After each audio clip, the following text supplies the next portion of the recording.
여러분 반갑습니다. 말씀의 빛 성경 강의 시간입니다. 2달 만에 다시 돌아왔습니다. 여러분 평안하셨지요? 이제 오늘부터 시작해서 역대하 말씀을 10월 말까지 묵상하도록 하겠습니다. 여러분 이 역대기 말씀은 히브리 성경에서 제일 마지막에 기록되어 있습니다. 그 이야기는 역대기가 역사가 제일 후대라는 것을 알 수 있지요. 그래서 실제로 역대기의 기록 연대는 포로 후기입니다. 포로기 이전에 기록된 것이 아니라 포로 후기에 기록되었습니다. 그렇다면 여러분 역대기의 기록 목적이 무엇이겠습니까? 그것은 포로 유배지에서 돌아온 포로 귀한 백성들이 어떻게 언약 백성으로서의 정체성을 회복할 것인가, 여기에 초점이 맞춰져 있습니다. 네, 여러분 이스라엘 사회에서 무엇이 중심입니까? 물론 하나님입니다. 하지만 하나님이 이스라엘 사회에 가시적으로 중심적으로 강림한다 하는 것을 보여주는 것은 성전입니다. 여러분 이스라엘의 예루살렘 성전은 바벨론에 의해서 무너졌지요. 그러고 이제 포로기가 시작된 거 아닙니까? 근데 포로로부터 돌아온 이스라엘 백성의 제일 업무가 무엇이냐면, 가장 시급하게 수습해야 할 일이 무엇이냐면 성전을 재건하는 것입니다. 그래서 여러분 역대기에 보면은 역대상에서는 이제 다윗 왕을 중심으로 하는데, 다윗이 언약궤를 예루살렘으로 옮기고 또 다윗이 그 언약궤를 안치할 어떤 성전을 건축하고자 하는 마음이 있었지만 하나님께서 그걸 막으시고 너의 이제 후대, 너의 후손, 너의 자손을 통해서 이 일을 하시겠다 말씀을 합니다. 그래서 다윗은 욕심 부리지 않고 정말 그의 열정을 이제 그의 아들 솔로몬이 성전을 건축하도록 이 성전 건축을 위한 모든 준비를 마련하는데 그 열정을 다 쏟습니다. 이것이 역대상까지의 말씀이지요. 그러면 여러분 역대하는 자연스럽게 논리적으로 어떻게 연결되어야 맞겠습니까? 그것은 바로 성전 건축이죠. 특히 이제는 솔로몬이 성전 건축을 위한 준비를 했다면, 다윗이 성전 건축을 위한 준비를 했다면 솔로몬은 이제 성전 건축을 실제로 시행하는 것입니다. 오늘 이제 역대하 1장 1절에서 17절 말씀은 그런 성전 건축을 주도할 솔로몬이 어떠한 사람인가, 솔로몬이 어떤 존재로 부름을 받고 그가 성장하는가, 그것을 보여줍니다.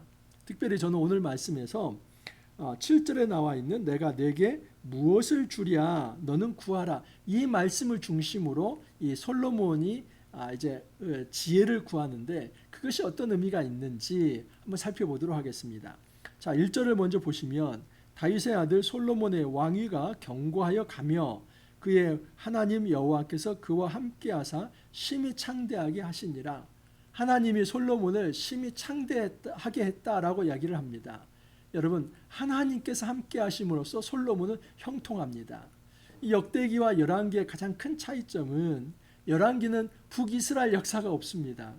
그런데 이 역대기에는 이 열왕기는 북이스라엘 역사와 남유다 역사가 다 동시에 있죠. 하지만 이 역대기에는 북이스라엘 역사가 없습니다. 그렇게 한 이유는 이 역대기가 역사를 미화하기 위한 것이 아니라 하나님 나라 언약 백성이 추구해야 할 롤 모델 같은 이 왕국의 모습이 무엇인가를 보여주기 위해서 역대기에서는 이 불의한 북이스라엘 역사를 빼버립니다. 그리고 남유다의 이 다윗 왕국, 다윗의 후손의 역사를 기록한 것이지요. 그렇기 때문에 역대기에서는 굉장히 좋은 부분을 부각시켜서 이야기합니다. 특별히 솔로몬에 관한 이야기에서 여러분 열왕기의 말씀에 의하면 솔로몬의 말년에 솔로몬이 아내를 많이 두고 또 은금을 취하고 애굽에서 병마를 사들이고 신명기법을 왕이 취해야 할 모든 것들을 다 지금 이제 지키지 않은 것이죠. 심각한 것은 그가 정략 결혼을 외국인 여자들과 많이 했는데 그 과정에서 여인들이 가져온 이 신들을 솔로몬이 인생 말년에 섬겼다는 내용이 나옵니다. 여러분 이처럼 이 열왕기 말씀은 솔로몬의 부정적인 모습도 기록을 하면서 솔로몬의 공과를 다 따집니다. 하지만 역대기에서는 이 모든 것을 빼버리죠.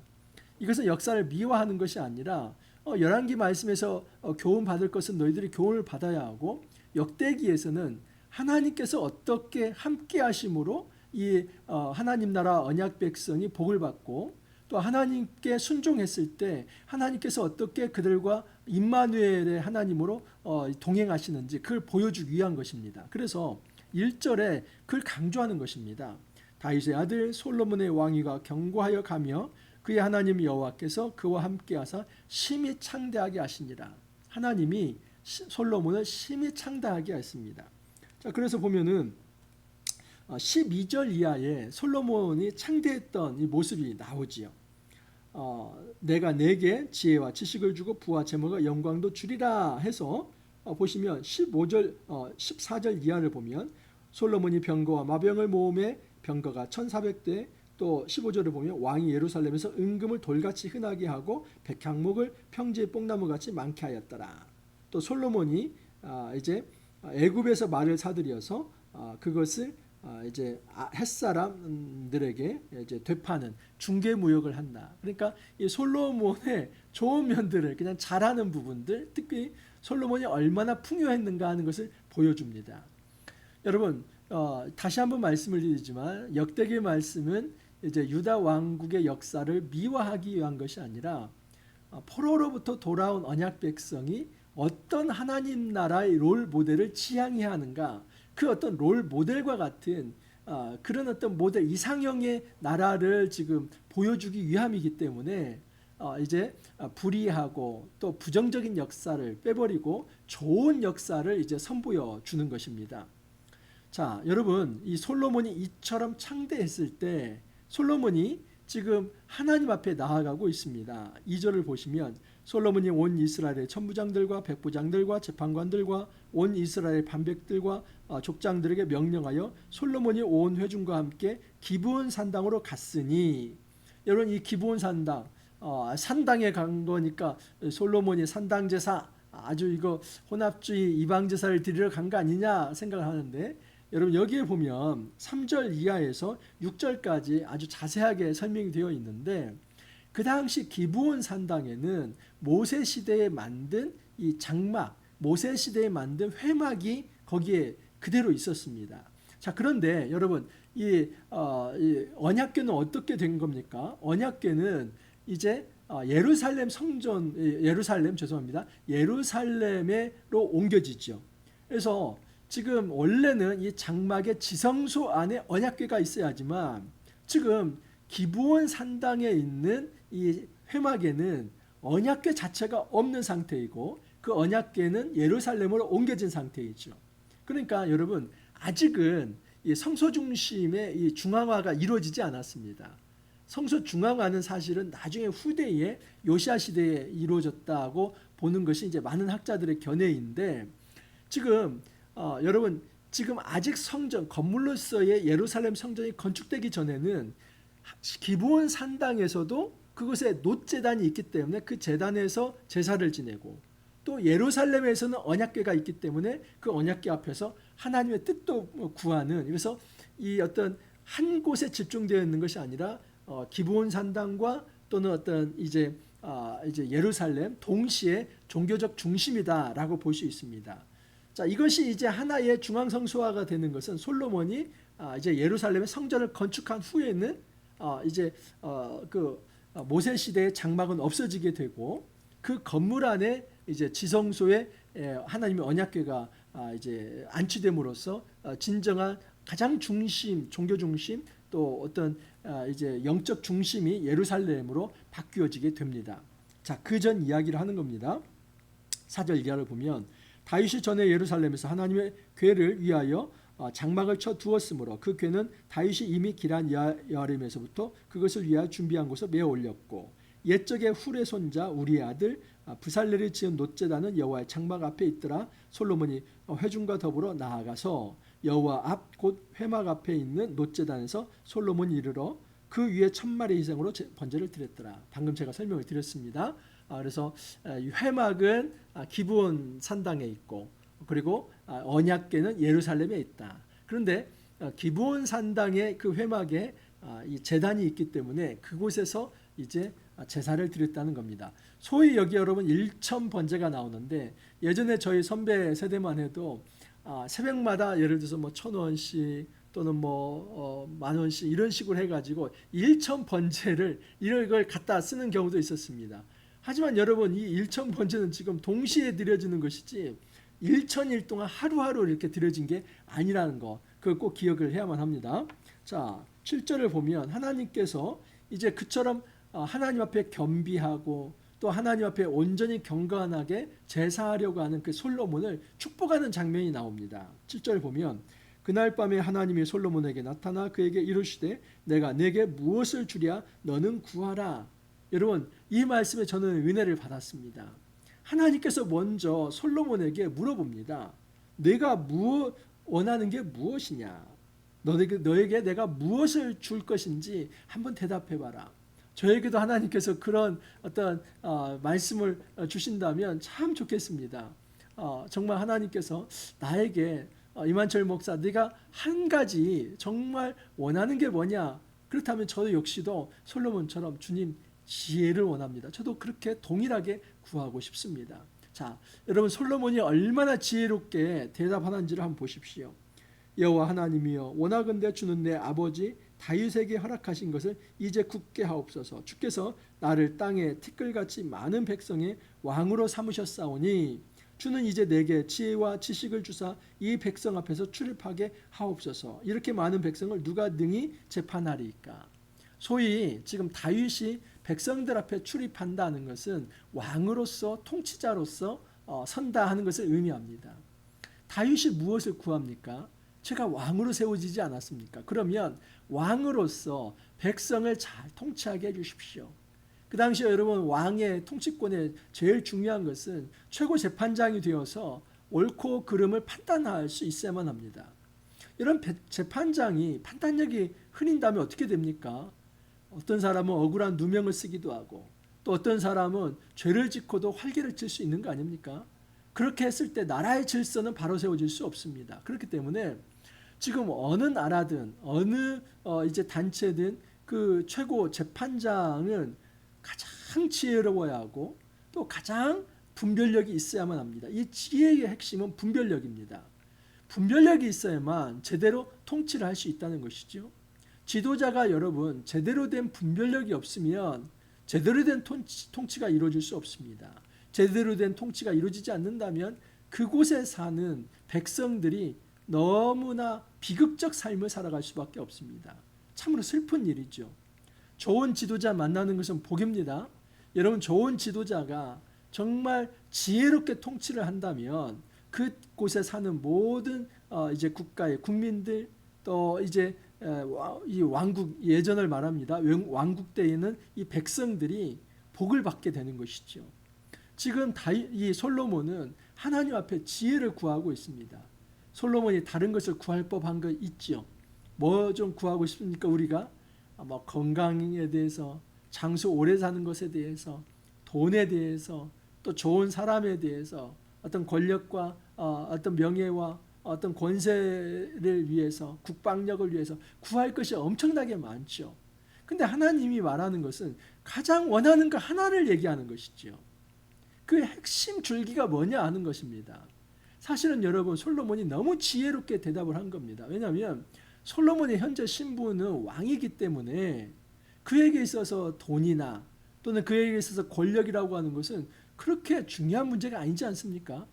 왕이 되었는데도 여전히 더 높은 권위와 더 높은 권력과 더 많은 어떤 이제 재물에 빠져서 사치를 누리고자 한다면 참 멍청한 사람이지요. 솔로몬은 그렇게 멍청하지 않습니다. 솔로몬은 참으로 지혜롭게 이미 나는 많은 것들을 가지고 있기 때문에 중요한 것은 내가 왕으로 부름받았을 때 그 왕직을 잘 감당할 수 있는 지혜가 무엇인가. 여기서 지혜는 분별력, 판단력입니다. 계속해서 11절을 보시면 하나님이 솔로몬에게 이르시되 이런 마음이 내게 있어서 부나 재물이나 영광이나 원수의 생명을 멸하기를 구하지 아니하며 장수도 구하지 아니하고 오직 내가 내게 다스리게 한 내 백성을 재판하기 위하여 지혜와 지혜식을 구하였으니 하나님 칭찬하는 겁니다.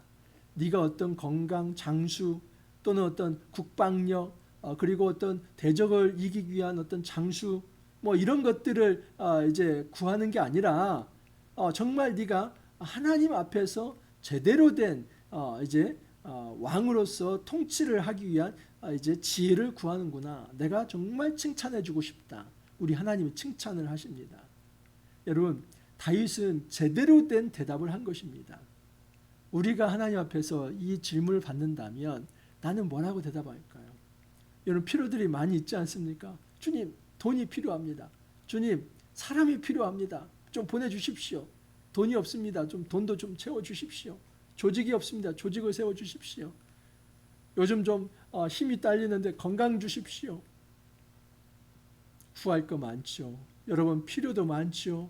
하지만 여러분, 그것들은 격가지입니다. 원줄기를 잡으면 사실은 이 격가지는 따라올 수밖에 없습니다. 주님이 하시는 말씀입니다. 그러므로 내가 네게 지혜와 지식을 주고 부와 재물과 영광도 주리니 내 전에 왕들도 이런 일이 없었거니와 내 후에도 이런 일이 없으리라. 우리 하나님 축복하십니다. 네가 지혜를 구했기 때문에 나는 거기에 플러스 알파로 너에게 이제 부와 어떤 권력과 명예와 모든 장수도 더불어서 허락하겠노라. 하나님 마음을 흡족하게 했기 때문에 이 솔로몬이 이처럼 귀한 축복을 받는 것입니다. 우리 역시도 여러분 본질을 구할 수 있기를 바랍니다. 우리가 예수를 잘 믿고 하나님 언약 백성으로 살아가기를 원합니다. 저 같은 경우는 제가 목회를 하는 입장이 있지 않습니까? 그러면 하나님 저에게 지혜를 주십시오. 또 하나님 저에게 거룩함을 허락해 주십시오. 하나님 주시는 이 권세를 가지고 이 목회를 잘 해나갈 수 있도록 하나님 은혜 주십시오. 이 본질을 구하는 것이죠. 그러면 나머지의 것들은 자연스럽게 하나님께서 채워주시는 것입니다. 근데 본질을 구하지 않는다는 것은 사실은 비본질을 구하는 건데 그것은 사욕을 채우는 것입니다. 나의 사심을 채우는 것.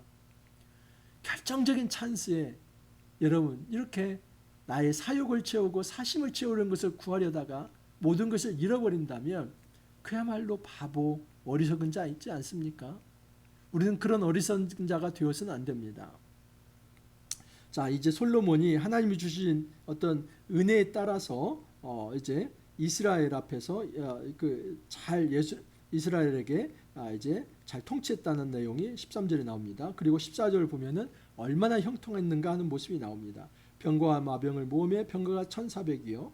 또 예루살렘에서 은금을 돌같이 하게 하고 백향물 평지에 뽕나무같이 많게 했다. 말들은 애굽에서 구해서 무역상들이 때로 값을 정하여서 이제 그 말을 햇사람들의 아람 왕들에 의해서 팔았다. 중개무역을 했다 하는 것입니다. 여러분 역대기 말씀은 이처럼 솔로몬의 좋은 면을 이제 이야기합니다. 자, 그런데 저는 한번 딴지를 좀 걸고 마무리를 하겠습니다.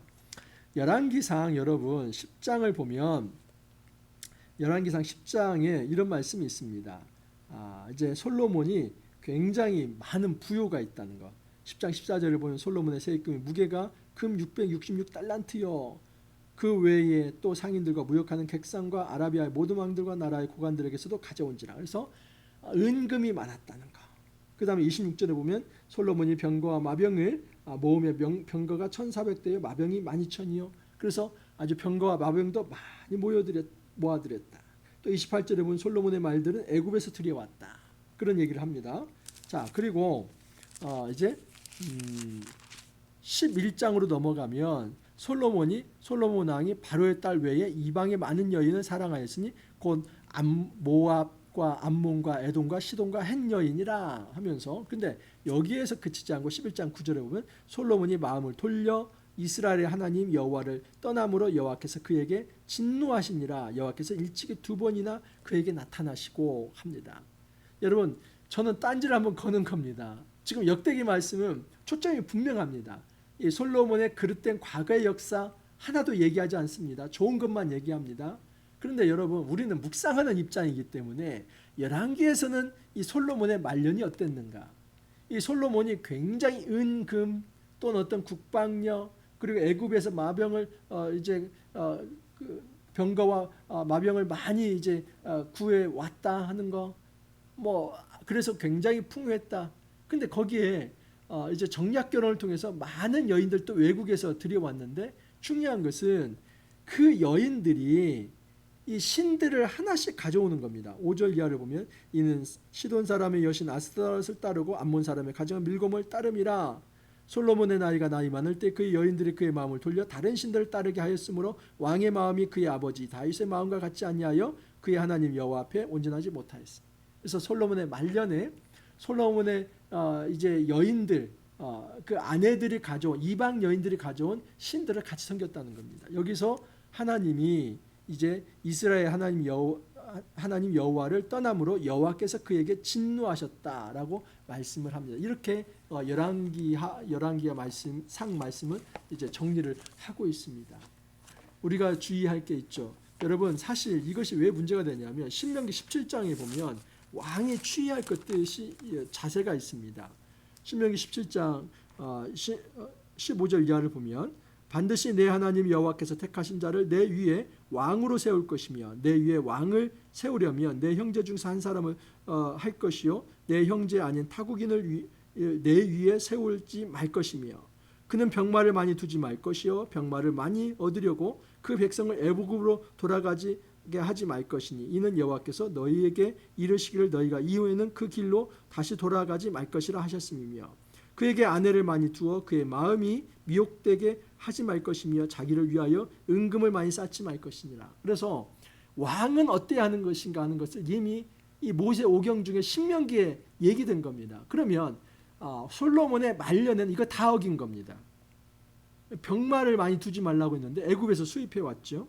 아내를 많이 두지 말라고 했는데 아내 많이 두었죠. 은금을 많이 쌓지 말라고 했는데 은금을 다 쌓았죠. 그래서 제가 말씀드리고자 하는 것은 뭐냐면 솔로몬이 지금 너가 가장 중요하게 생각하는 것이 무엇이냐? 저는 지혜를 추구하고 싶습니다. 온 백성을 잘 다스리고자 하는 지혜를 저에게 주십시오. 이 초심을 잃지 않았어야 한다는 겁니다. 여러분 이것을 끝까지 견지해야만 했는데 그의 말년에는 사실은 이 초심을 잃어버리고 그가 정말 이스라엘 백성을 하나님의 지혜로 통치하는 거룩한 성군으로 남아야 할 텐데 그 초심을 잃어버리고 말년에 가서는 신명기법을 다 어겨버리고 율법을 어겨버리고 세속적인 왕이 되어서 하나님이 거기에 대한 이제 징계를 통해서 나라를 남과 북으로 나눠버리시지 않습니까? 그래서 솔로몬 이후로는 남쪽은 르호보암, 북쪽은 여로보암으로 그렇게 남과 북이 나뉘어지는데 그 결정적인 계기를 제공한 사람이 솔로몬입니다.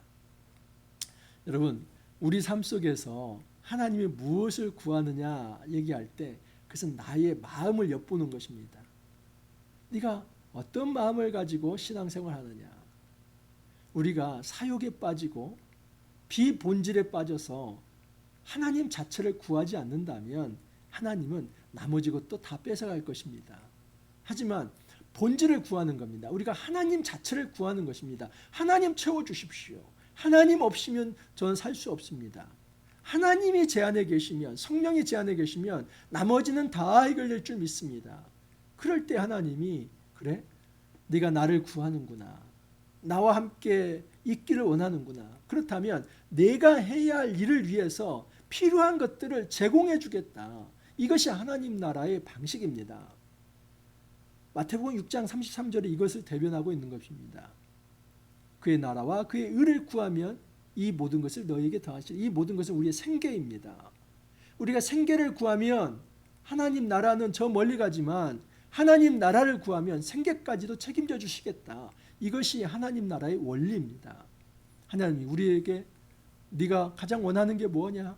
내가 너에게 한 가지를 이제 들어주기를 원한다면 너는 무엇을 구하겠느냐? 우리가 하나님이 저에게 맡겨주신 이 일을 감당할 만한 지혜를 주십시오. 우리가 이 솔로몬의 똑같은 이 기도를 할 수 있기를 바랍니다. 그리고 이것이 초심이라고 한다면 우리의 말년이 되는 마지막 순간까지 숨이 닿는 마지막 순간까지 이 초심을 잃어버리지 아니하고 온전히 하나님만 섬기는 그런 거룩한 백성으로 살아갈 수 있기를 간절히 소망합니다. 기도합니다. 주님 감사합니다. 저희 역대하 말씀을 시작할 수 있게 해 주시니 감사합니다. 이 역대한 말씀 속에서 하나님의 큰 사랑과 은혜를 체험할 수 있게 하옵소서. 특별히 솔로몬에게 하나님께서 네가 가장 원하는 게 무엇이냐 이렇게 물어보셨는데 그 말씀을 저희들도 똑같이 받습니다. 주님, 저희들이 하나님 나라의 대리 통치자로 세워졌는데 지혜가 부족합니다. 하나님의 거룩한 대리 통치자로 살아갈 수 있는 정말 지혜를 저희들에게 허락하여 주옵소서. 우리 모든 필요한 것들을 하나님께서 채워주심으로 이제 하나님의 언약 백성으로 이 땅에서 승리하며 살아갈 수 있게 하옵소서. 주님, 이런 기도를 주님 앞에 드립니다. 저희들의 삶을 축복하여 주시사 이제는 정말 하나님으로 인해서 하나님의 지혜로 인해서 충만하게 하여 주시고 그로 인해서 승리할 수 있도록 은혜 더하여 주옵소서. 주님 감사하옵고 예수님 이름으로 기도하옵나이다. 아멘. 여러분, 가을입니다. 9월 시작되자마자 일교차가 매우 심합니다. 이제 그 일교차 심할 때 감기 걸리는 사례가 많은데 감기 걸리지 않도록 여러분 주의하시고 이제 9월부터 시작했는데 10월 말까지 역대한 말씀 저와 함께 정주행할 수 있기를 바랍니다. 오늘 하루도 여러분 힘차게 시작하시고 내일 다시 찾아뵙도록 하겠습니다. 감사합니다.